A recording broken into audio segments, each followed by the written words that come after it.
गणपतिं दृष्टिपातनष्टपापजालमुग्रशासनम् अष्टसिद्धिदायकं कपालमालिकाधरं काशिकापुराधिनाथ कालभैरवं भजे भूतसङ्घनायकं विशालकीर्तिदायकं काशीवासिलोकपुण्यपापशोधकं विभुं नीतिमार्गकोविदं पुरातनं जगत्पतिं काशिकापुराधिनाथ कालभैरवं भजे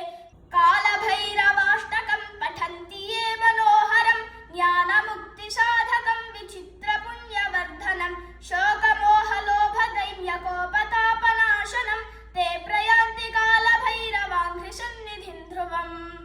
इति श्रीमत्परमहंसपरिव्राजकाचार्यस्य श्रीगोविन्दभगवत्पूज्यपादशिष्यस्य श्रीमच्छङ्करभगवतः कृतौ श्रीकालभैरवाष्टकं सम्पूर्णम्।